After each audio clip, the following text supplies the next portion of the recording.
It's his PvP set. Now PvP, yeah, Hundings and Night Motors. I mean for PvE. Yeah. Huntings and Night Mother's case? Yeah, plus agility. Okay. Pull all the way, please. Ignore that lion boss. Oh. Okay.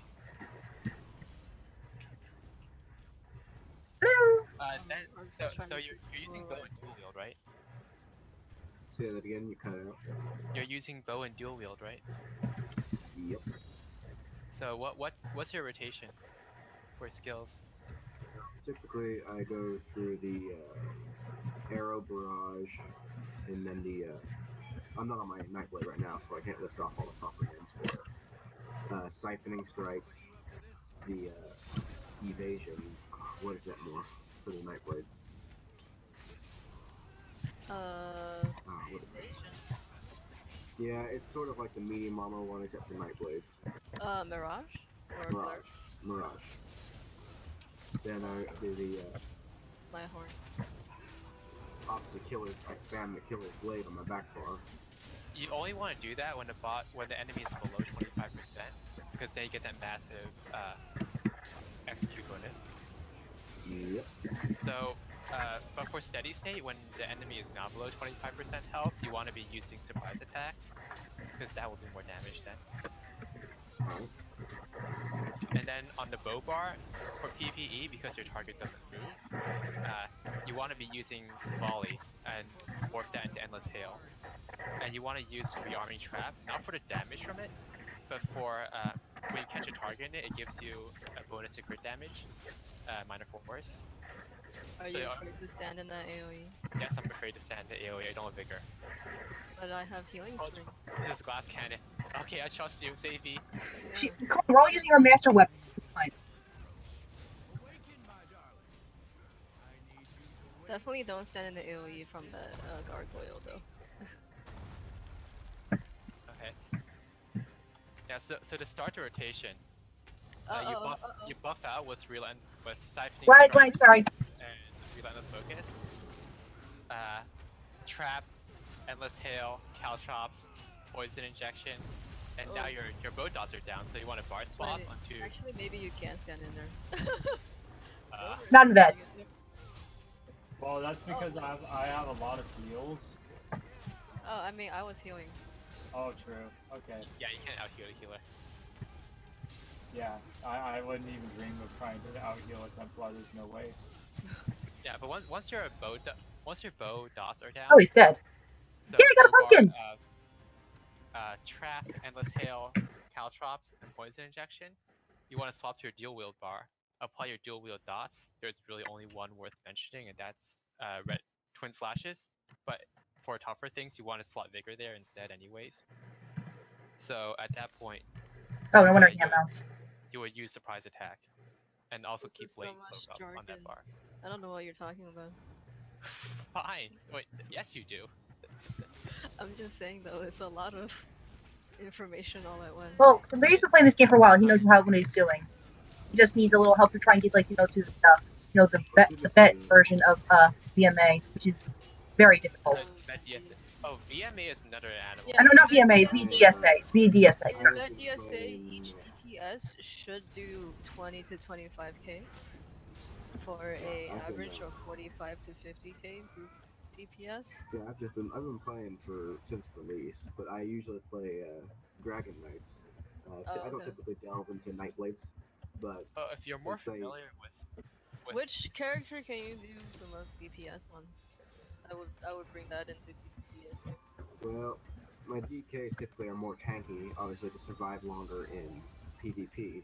I haven't tried them in that DSA before, typically because I can't find a group, and it's impossible to solo on your own on that.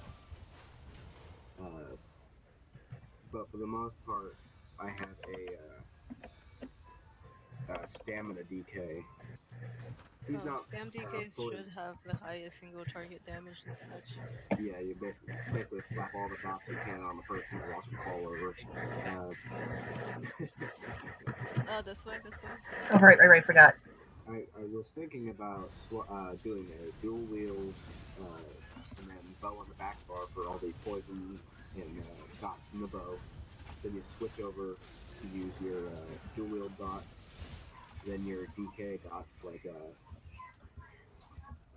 the poison claws and dragon talons, fire, everything. Yeah. A DK rotation is super easy. You might want to just gear out your Sam DK instead. Like you are able to do more damage on a Stam DK with worse gear than you can on a Nightblade. Or you could be like me and play two-hander PvE. Hey, it works. Two-hander. I mean the whole idea of the Stam DK this patch is because dual wield heavy attacks are so fast. You can just literally heavy attack in between every dot application and you have infinite sustain. Yeah. Yeah, Basically. and it's such an easy rotation that like you can do 20k DPS like really easily. Yeah. Oh my god, please tell this at 46,000. I can kill most mobs real easy with his rotation, players alike as well. But like I said previous, I mean, hardly anyone runs that DSA unless they're with an experienced group. And Oh no, I mean Yeah, it's more just like we need enough DPS to run the DSA without being in there for several hours at a time. They ran it with a DPS who did 9,000 damage, but that took them 4 hours. No, our DPS took did 7k DPS see. damage on a dummy, and that run took 4 hours. Yeah. And it was also extremely scary because things would rage because it took so long to kill. Yeah, the problem with not enough DPS is that the bosses will enrage and they would do a lot more damage to the tank, and the tank just has a lot of trouble keeping alive or staying alive. Which is why we do want like a certain baseline of DPS. So if you can gear out your Stam DK and go with a heavy attack rotation and do 20k DPS, that would be acceptable. Or really, if you can achieve 20k DPS and decent AoE on any class, that's good enough. Yeah, Stam DKs have really good AoE. I mean, not really good, but like better AoE than Stam Blades. So yeah, I mean, like currently, I've switched over to a heavy armor, two-hand, and dual wield build on my Stam DK. It works. I mean, it's not as powerful as it could be, but it's meant for surviving longer in reserves. Oh, in DSA, you want to rely on Blade Cloak and Healer support to survive, along with, like, I guess, Vigor if you have it, Blade and the Claw Cloak for heals. the AoE. Also, I don't know whether I should run Green Dragon Blood for that extra weekend or not. I mean, if it's really iffy, maybe, but again, with healer support and obviously not doing anything superbly stupid, the healer should be able to keep you alive. watch out for that spear. Like, I'm actually running on a Stam Blade right now with absolutely no self-heal. I got him. Except for screaming in chat that I'm dying. And he actually, we just did a run for No, I'm not dying. Like, as long as, like, I don't have Vigor. If I take damage, that's it. But I'm just using Blade Cloak, and I'm hoping that I don't die. And you want to run dual wield and bow in DSA, like preferably because you want some ranged damage, and you also want that Blade Cloak to mitigate damage. Yeah. Because everything that's not a light or heavy attack apparently counts as AoE damage, and at that point, Blade Cloak will reduce that damage by 25%. So things that might one-shot you don't, and then the healer can heal you back up. Or if you're running Vigor, you can heal yourself back up. Yeah. I really see the Blade Cloak as something that doesn't get the respect it deserves, because most people don't even slot it on most builds anymore. Oh, in Vet Trials on Stat, it's like, if you want to survive, you're running it. Yeah, I think they always use the Blade Cloak on VMA. It's, well, on any vet content, like any serious enough vet content like Trials and stuff, Blade Cloak is how stamina DPSs are viable at all, because otherwise you'd be dead. You don't have the massive skills that Magicka classes can use. Now, what is a good race for a Stam DK? My current Stam DK is a Imperial. Imperial is fine. Imperial. The best race right now is probably Redguard. But Khajiits are also good. Redguard is first, Khajiit second. Khajiits are awesome. Yeah. Khajiits actually give you really good burst damage because of the crit. Redguard's better for sustain. Yeah. But I in never much cared for the DSA, red guards myself. Yeah, But like I play a Khajiit Nightblade and I like it. Like, but then again, yeah, I'm weird. I'm a PvPer as well, and I'm weird. And I wanted to make a build where I could play with two-hander, and I did, and it seemed to work pretty good because we just did VMA or VS or what was it? VDSA. DSA. Yeah, so we did DSA. DSA with it, and I felt like my damage was pretty good. Yeah, it was up to I mean par. you do have Lack of blade cloak, but I think that's really the only thing I because mean- my surprise attacks are critting for 22k. So I mean you do have Spriggans, which is a very powerful PvE set. Woo! Yep. So happy I bought that before all the pieces got to be where they're worth 40k. where's the scroll? Oh, there, you found it. That's right. Remind me to put this in my bank. So I found the thing for the dwarven bench. Oh, okay. Yeah. So with Oh, that's awesome. I'm running Spriggans and then Marksman on my back bar, and then I have a Crags piece and a Bloodspawn piece for more pin and spam recovery. Guys ready? Yep, I'm ready. Sure. All right, I'm gonna taunt the blue and the gold because the red can't be Now, taunted. the master's weapons. Is there a one-handed axe? And if so, what is the what's the ability it does? I believe it buffs twin slashes. Okay, I was gonna say if I manage to get a hold of two of those and slap those on my stand DK, in addition to the master's bow, that'd be a pretty nice build. Pretty nice thing to run. Plus the agility set, of course. Now, would Moon Dancer be a better alternative to agility?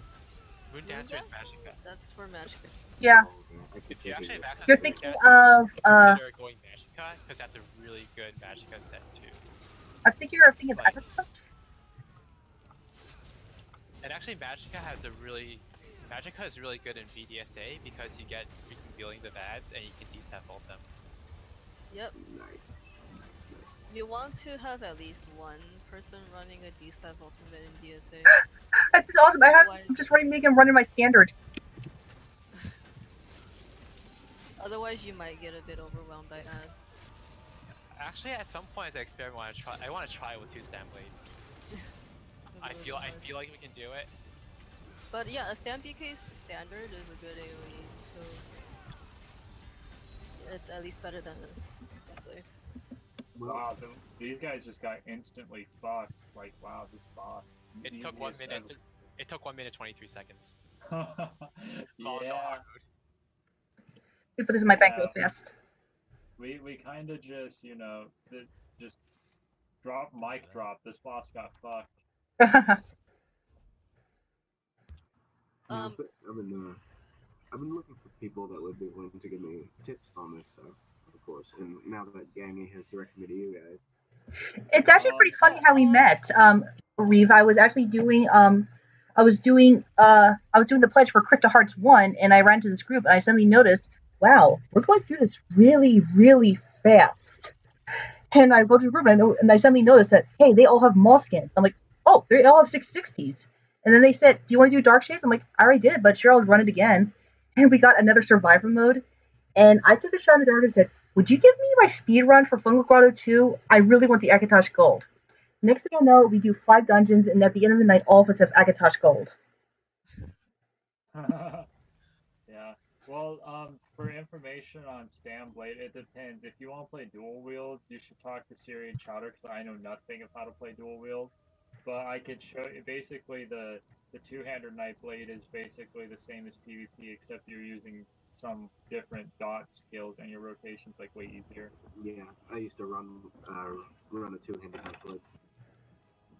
Like all I have to do pretty much is keep up my relentless focus and my rally, and I keep putting down my Caltrops, my rearming trap, and my volley while I light attack, surprise attack. That's pretty much it. It's really easy. When I had made the PvP two-handed Nightblade, it was more for it was